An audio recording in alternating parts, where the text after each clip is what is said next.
Hey guys, let's get more news about Steelers, but first, don't forget to subscribe and leave your like. Steelers omit from video Cameron Sutton's comments about his message to fans after off-field incident. Football teams are always looking for bargains. The Steelers found one in cornerback Cameron Sutton. Even if they had to hold their noses a little bit when it comes to the aroma of off-field misconduct committed by the player. The Steelers apparently also had to trim a little footage from the end of Sutton's media availability on Wednesday. To summarize, authorities issued a warrant for Sutton's arrest on felony domestic battery charges in March 2024. He remained at large for more than 3 weeks. The Lions released him on March 21, despite the fact that he started every game for Detroit in 2023. Team president Rod Wood later said that, when the Lions learned of the outstanding warrant, Sutton was actually in the building. Sutton turned himself in 10 days after his release.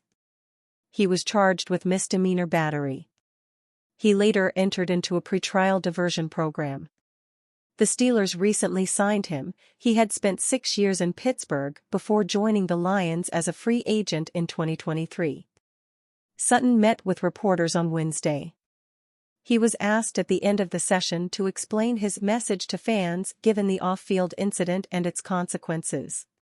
Sutton first offered up a string of seemingly random cliches before saying, "I'm never worried about a narrative. I'm never worried about what necessarily people say because obviously more than likely they don't know me more than anybody else. You know what I mean?"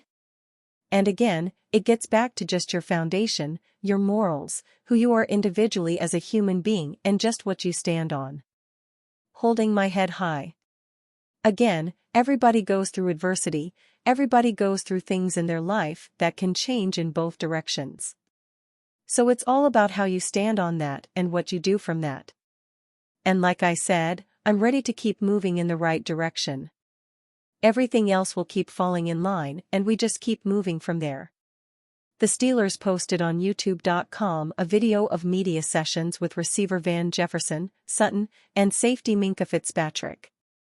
Sutton's segment, however, was edited to omit the question about the message to fans and his answer. The video does include an earlier comment that, diversity strikes everyone in life, you know, so it's all about how you handle it, how you necessarily go through those phases, and just knowing who you are individually, not letting someone else dim your light. The whole thing creates a rough look for the Steelers.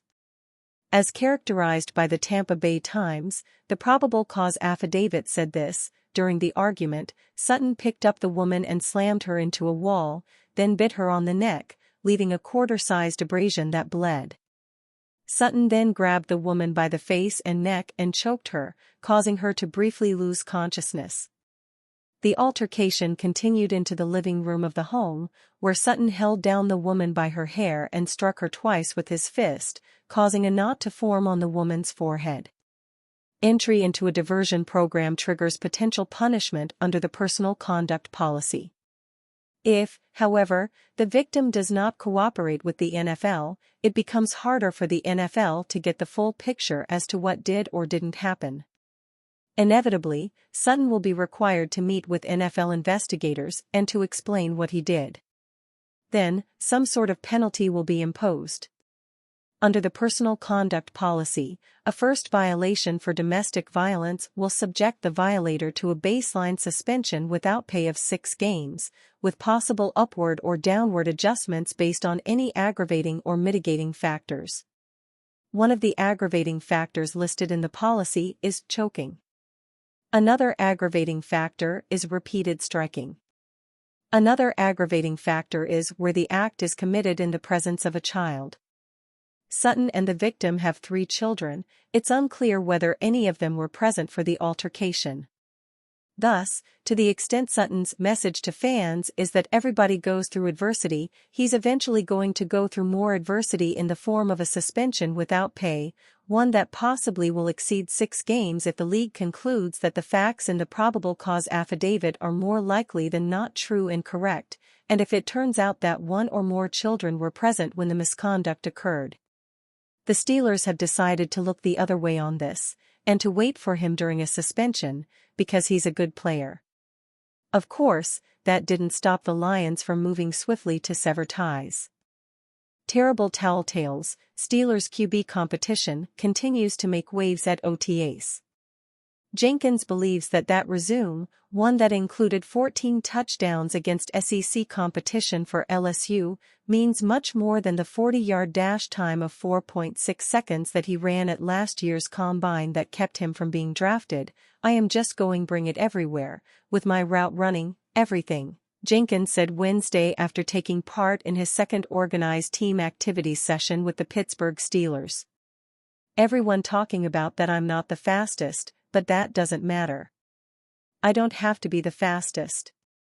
I just know how to set my routes up. I know how to win. And that's what I am gonna do. There's really one giant question to answer: is there a real quarterback competition? And if there isn't one right now, will it be there during training camp? Meanwhile, those around the NFL believe the Steelers have some tricks up their sleeve when it comes to Fields. Most times, gimmicks don't work. This time, it might.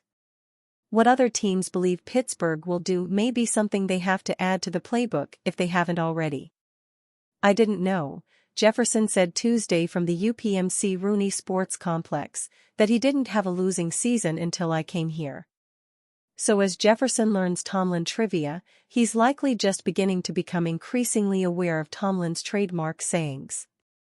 As such, no, Jefferson's choice of neck jewelry for Tuesday's organized team activities session was not a nod to Tomlin's "two dogs, one bone" maxim. Cowboys' Micah Parsons suggests hypothetical where he joins Steelers. Mike Tomlin of the Pittsburgh Steelers has received a lot of heat in recent years. But it's clear he has a ton of respect around the league.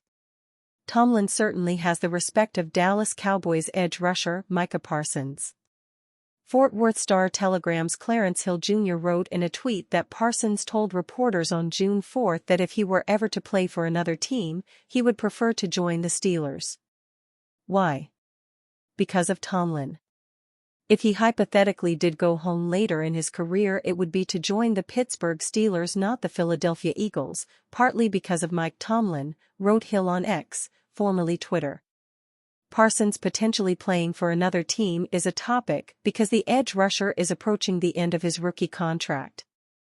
Dallas, though, did pick up Parsons' fifth-year option, which will keep him with the Cowboys through the 2025 season. Parsons is from Harrisburg, but Steelers fans shouldn't get too excited about the possibility of Parsons coming home in 2026. Hill reported Parsons made it clear he wants to play his entire career in Dallas. Not only is Parsons from Harrisburg, but he starred at Penn State in college. Parsons' relationship with Tomlin began on his pro day. Steelers Depot's Alex Kozora wrote on June 4 that Tomlin attended Parsons' 2021 pro day at Penn State and called the edge rusher's performance a freak show. Most notably, Parsons ran the 40-yard dash in 4.36 seconds, while listed at 6'3" and 246 pounds. Parsons has recorded at least 13 sacks in each of his first 3 NFL seasons. He won Defensive Rookie of the Year in 2021 and made first-team All-Pro in both 2021 and 2022. Last season, despite only making second-team All-Pro, Parsons finished third in Defensive Player of the Year voting, behind only T.J. Watt and Myles Garrett. If Parsons ever plays for the Steelers, though, it seems highly unlikely that it will be when Watt is still in his prime. Pittsburgh has Watt and Alex Highsmith along the edge, who will combine to have a cap hit of more than $37 million in 2024. Watt is set to become a free agent when Parsons does in 2026. The Steelers are very likely to re-sign Watt rather than pursue Parsons. More than likely, the Cowboys will be signing Parsons to a contract extension before the start of the 2025 season. If there's any takeaway point to Parsons' comments, it's again confirmation of how much players love Tomlin. The 2024 NFLPA report card released early this offseason was another indication of Tomlin's respect around the league.